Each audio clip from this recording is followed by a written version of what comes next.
Testing, testing, testing. Oh, cool.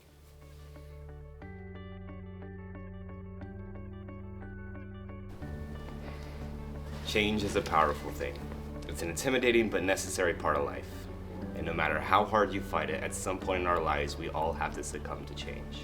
Famous author Alan Watts said, "The only way to deal with change is to plunge into it, move with it, and join the dance." But what does that mean for me?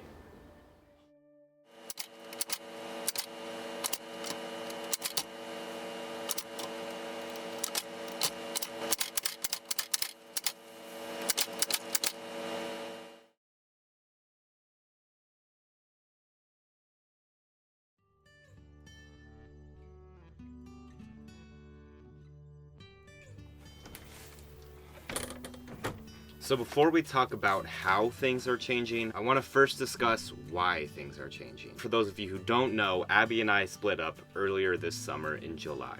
We agreed that the time we had together was coming to an end and we just needed different things. I won't go too far into it out of respect for her, however, it is something that pains me to say and it does affect the channel heavily. I do wish her nothing but the best, but these are the adjustments we need to make in life. So to Abby, it's the end of an era, but a beautiful memory. So now what?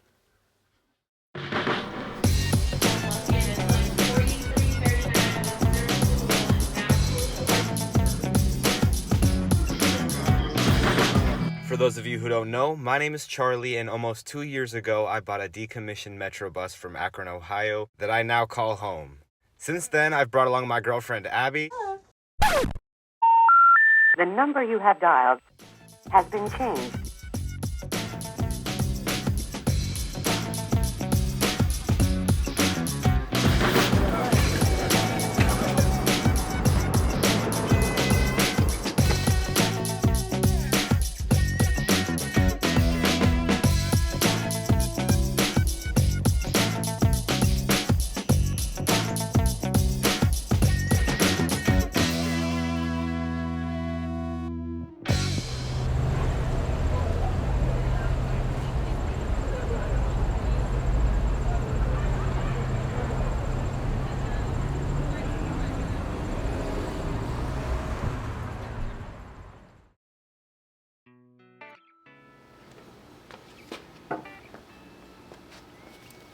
So Jasper's now with Abby, Rocky is at boarding in South Carolina, and I'm here at my dad's in Arizona.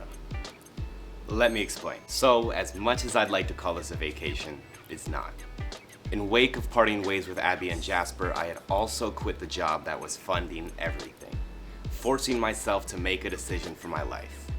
Was I ready for this kind of change? Was the bus ready for this kind of change? No. But now is the time to take action and move with it. Despite how I feel, one thing remains. No money, no bus. It was time for me to come up with a plan, and the shot clock was winding fast. Alright, so you're probably wondering what all this has to do with Arizona. It doesn't. The bus is just fine. It's still in South Carolina, exactly where I left it. So that's not the issue. What I needed to figure out was, what's next? As much as it pains me to leave Rocky behind, I knew coming here will give me the time I needed to piece it all together. So in this pivotal point in my life, it was time to make a choice. Do I just want to follow my dreams, or do I want to chase them?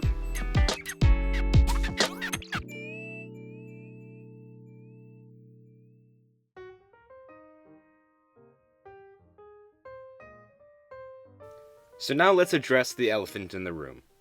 I'm here while the bus has been almost completely stationary for 2 years.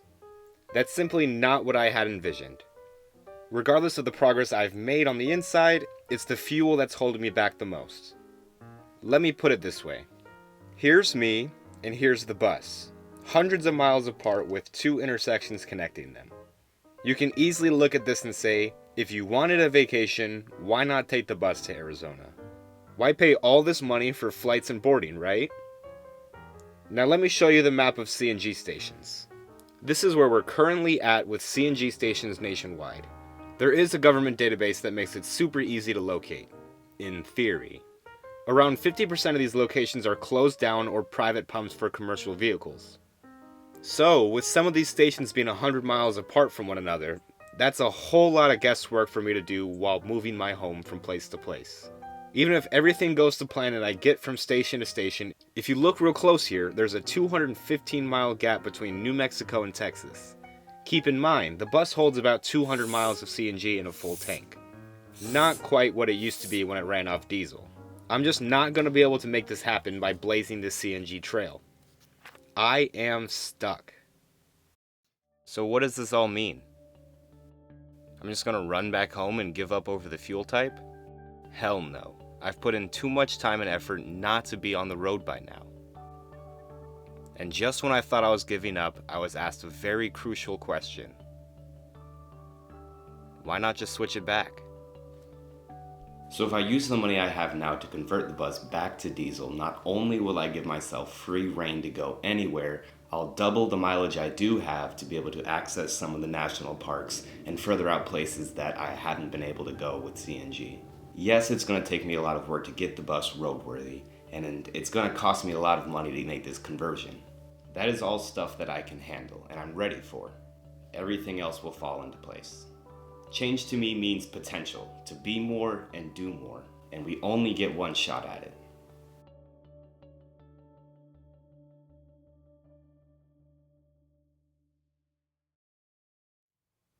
So, after enjoying my last 2 days in Arizona, I can go back to my bus and back to my dog, confident in my new plan and ready to embrace change. Forcing myself to, can you shut up?